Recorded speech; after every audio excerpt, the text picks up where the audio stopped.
Déjà vu is that strange, fleeting sensation that you have already lived through a moment. Almost everyone has experienced it. Most people dismiss it as a brain glitch or a coincidence. But sometimes it feels wrong, as if reality is repeating itself in ways that it should not. These are 4 allegedly true stories of déjà vu that did not fade away. Instead, they spiraled into something terrifying. I do not usually talk about this with people because of how insane it sounds, but something happened to me in 2017 that made me question not only my sanity but the structure of reality itself. I was living in a rather dingy apartment complex in central New Jersey, a 3-story brick building that probably had not been renovated since the late 1980s, the kind of place where the hallway lights hummed faintly and every door had chipped paint and mismatched locks. I lived there with my roommate Nick, who worked night security shifts at a warehouse just outside of town. Most nights I had the apartment to myself. It was a Thursday night in early February when I arrived home a little later than usual. I remember walking up the stairs and being hit with a smell I had not encountered in years. Burned rubber mixed with some kind of citrus cleaner. That smell triggered something in me, a strange and sudden memory that felt like it belonged to someone else. As I walked down the hallway, the feeling of déjà vu struck me like a sledgehammer. Not just a flash of familiarity, but an overwhelming sensation that I had lived this exact moment before, in precise, granular detail. I stopped about 5 feet from my door and froze. I knew what would happen next. The light above me would flicker twice. A woman from downstairs would yell something muffled and then laugh. Then, at the far end of the hallway, something heavy would fall with a dull metallic thud. And it occurred in that exact order, exactly as I had foreseen. I remember standing there, not yet frightened, only confused. I thought perhaps I had dreamed it. But then it happened again the next night. That time I was watching television and eating leftover Chinese food when the sensation arrived. I knew the scene that was going to unfold before it happened. The lines of dialogue, the background noises, even the timing of a phone buzzing on my nightstand. Over the next 5 days, those moments became more frequent. I began writing them down, testing myself, and every time I was correct. I knew things I could not have known, such as the precise moment Nick would text me or when a neighbor's dog would start barking. These were not memories. They were reminders of something I had not lived yet. Then the dreams began. I dreamed I was lying in bed and the door opened.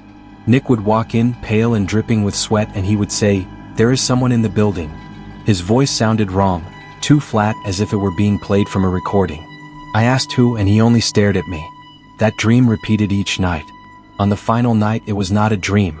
At 3:12 a.m., my door opened and Nick stood there, uttering the exact same words. I followed him into the hallway, bat in hand. He pointed toward the stairwell. There was no one there, but something felt off. The shadows did not move as they should. We called the police. Nothing came of it. I told Nick about the dreams and he only stared and replied, "I have been having them too." Neither of us spoke further.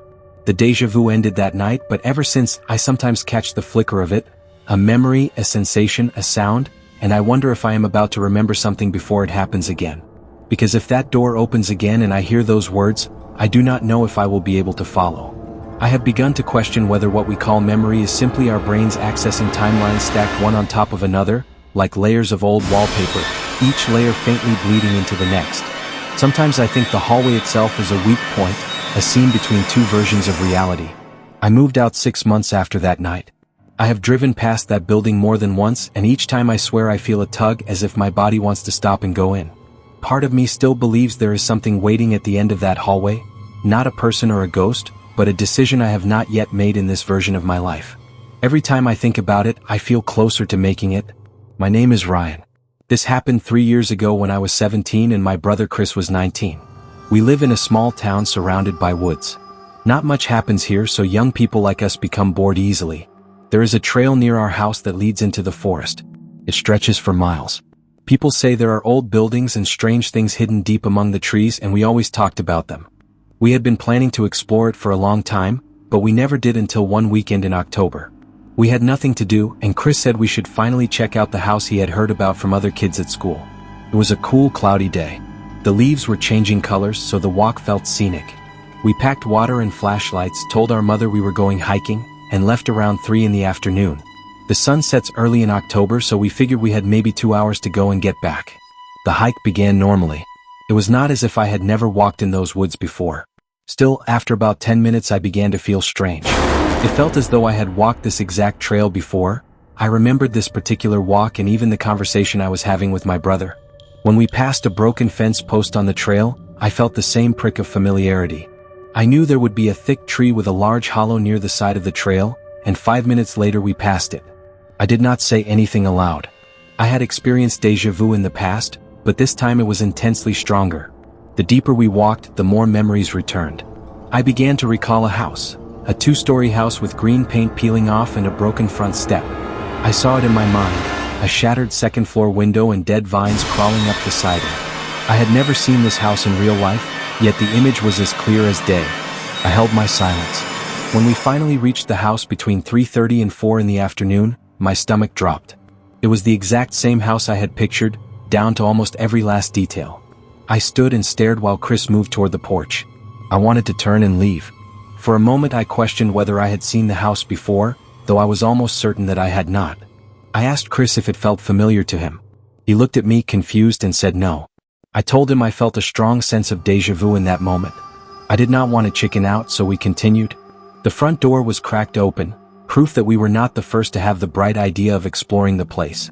Chris pushed the door slowly. It made a long, complaining squeal as it opened. Inside it smelled like any long-abandoned house would smell: stale dust, old fabric, and something faintly sour. The silence was heavy, almost deafening. Broken furniture lay scattered, wallpaper peeled in long strips, and a staircase rose on the left side of the room.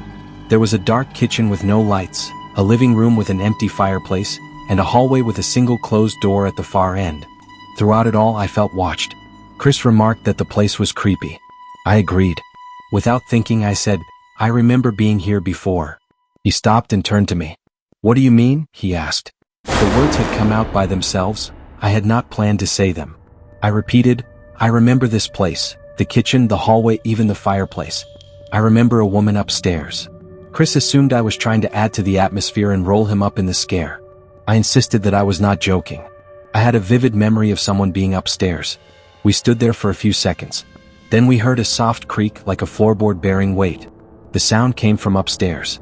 Chris and I looked at one another and said nothing. He dared me to go upstairs and check. I refused. He insisted. We played rock, paper, scissors to decide who would go. I lost, but I still refused to climb. Chris, by contrast, chose to go rather than leave. He went up the stairs and each step complained beneath his weight. I followed but remained at the top of the stairs while he continued toward the room from which the noise had come. It was the last room on the right. Its door was slightly ajar. Chris reached out and pushed it open further. From my vantage point I could not see inside. Whatever he saw made him freeze. Suddenly he screamed and practically shoved me down the stairs. He shouted, "Run!" and we tore out of the house, across the porch and into the trees. We did not stop running until our lungs burned and our legs would carry us no further. When we finally halted, bent over and trying to draw breath, my heart was pounding so hard I could feel it in my throat. We gasped for air and tried to calm ourselves. Even then, Chris would not speak about what he had seen in that room. He would only shake his head and refuse to answer. We never went back. My heart was pounding so hard that I could barely hear anything around me. "What did you see?" I asked him, my voice shaky. Chris looked at me, his face pale, and said, "There was a woman in there, standing completely still, just staring out the window like a statue." I pressed him for details, asking what she looked like. He told me that he could not focus on much, that everything happened so fast, but what he did notice was her hair. It was shoulder-length, grayish blonde, hanging around her face. He swore that it was the clearest image in his mind. Chris kept demanding to know how I could have possibly known there would be a woman upstairs. He repeated the question again and again like he could not let it go. I accused him of lying, of trying to prank me. I told him that maybe he thought I was attempting to scare him with all my talk of déjà vu and memories, so he flipped the script on me to get me back. But he never caved. Not once. He never admitted he was joking. He never laughed. He never even cracked a smile. He stuck to his story for days, then weeks, then months. And here we are years later, he still insists he saw her. Deep down, I believe him. We both heard that sound upstairs. It came from someone, or something, that was alive. And my feelings of déjà vu, my vivid premonitions, were too specific, too detailed, to be chalked up to coincidence. I was glad that I was not the only one to experience what was in that room, even if I never saw her myself. That experience permanently altered my definition of the word déjà vu. In 2020, during one of those strange in-between phases when some stores were reopening but lockdowns were still happening, I went through a stretch of time that felt less like real life and more like I was walking through a scripted loop, one I could not escape. It happened one night when I was driving home from my girlfriend's house, around 1:30 in the morning. It had snowed lightly, not a blizzard but just enough to make the roads slick and dangerous. I live in a small town outside of Scranton, Pennsylvania, and there is one intersection near my place that everyone knows is infamous for accidents. It is just 4 stop signs, no traffic lights, and on snowy nights you basically have to gamble on whether the other driver will stop. As I approached the intersection that night, I felt something heavy sink into my chest. At first it was not fear, just a strange sensation of being out of place, like I had already lived that exact moment before. I slowed down, even though technically I had the right of way. Then it happened. A black pickup truck flew through the stop sign to my left without even slowing down. If I had not hit the brakes early, it would have smashed directly into my side.